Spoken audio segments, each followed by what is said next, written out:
Donc, en quoi consiste le projet de Placoplâtre? Donc, Placoplâtre, c'est le premier exploitant de plâtre de France, et à quelques centaines de mètres du fort, il y a l'usine de Vaujour, qui est la plus grosse usine de transformation de plâtre d'Europe. Voilà. Donc automatisée, quasiment totalement automatisée. Donc là, bien sûr, pour pouvoir exploiter le gypse à ciel ouvert, il faut retirer ce qu'ils appellent les terres de découverte qu'il y a au-dessus des bancs gypsifères. Donc pour ça, il faut détruire le fort. Alors le détruire, c'est pas parce que dans l'enquête publique, on a quand même le CEA qui a dit qu'il y avait des endroits tellement contaminés qu'ils ont été noyés dans le béton. Voilà. Mais tout va bien. Hein. L'IRSN dit que tout est nickel. Hein. Et là, ce qui se passe, c'est que il faut détruire le fort. Alors les casemates, c'est des bunkers. Comment ils vont détruire ça, on ne sait pas. La démolition du fort, techniquement des bâtiments du fort, dont des bunkers, des trucs, on ne sait pas.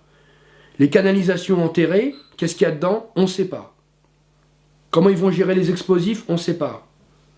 Comment ils vont gérer les pollutions radiologiques, on ne sait pas. En sachant qu'un bloc d'uranium de 100 grammes sous 10 cm de terre, comme j'ai dit précédemment, est difficilement détectable en surface. On ne sait pas.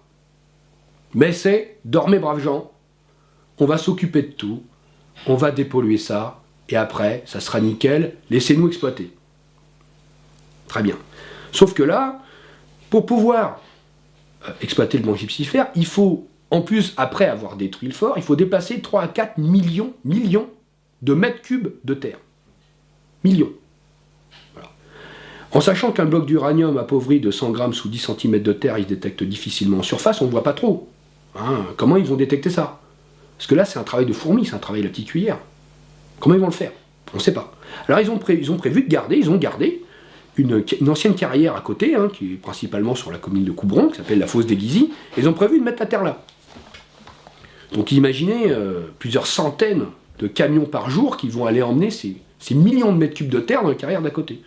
Qui va contrôler? On ne sait pas. Qui va contrôler la qualité de la dépollution? On ne sait pas. Hein, parce que là, on a un exploitant qui est jugé partie de ses risques. On ne sait pas. Est-ce qu'il y aura un organisme indépendant qui sera là pendant toute la durée du chantier qui va vérifier que les dépollutions sont faites correctement? On ne sait pas. On ne sait pas, personne ne sait, mais en tout cas, tous les élus du coin, tous les élus des communes de Coubron, Vaujour et Courtry, dormez bien braves gens, ils ont tout mis en conformité pour pouvoir faire l'exploitation. Pas de problème. Pas de souci. Qui est juste en dessous du fort de Vaujour, la promenade de la Duy, qui est très fréquentée, avec des gens en vélo, à pied, etc., qui vont être à côté de ça en exploitation, on ne sait pas. Quels vont être les risques qui vont être pris par les salariés, les employés qui vont travailler à la destruction, à l'exploitation, on ne sait pas.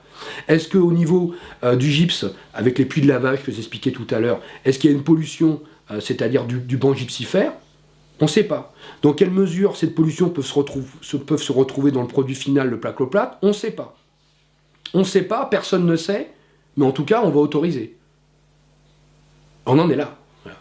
Sur la partie Marne et Chantraine, ils veulent faire une zone d'activité. Bon. Alors, ils ont confié à une société, la société justement qui doit mettre en place cette zone d'activité, d'être elle-même jugée partie. Elle va elle-même faire les analyses, elle est en cours, pour analyser ses propres risques. Donc, juge et partie sur ses propres risques. Voilà. Donc là, on est vraiment dans dormez bien, braves gens. Donc là, c'est pour ça qu'avec le collectif Saumon-la-Duy, on a décidé, avant qu'il soit trop tard, parce que là, c'est imminent, le projet de Placoplâtre, il est imminent. Il est déjà dans les cartons, il est prêt. Ça va démarrer en 2015, on le sait. Donc là, maintenant, on est au pied du mur.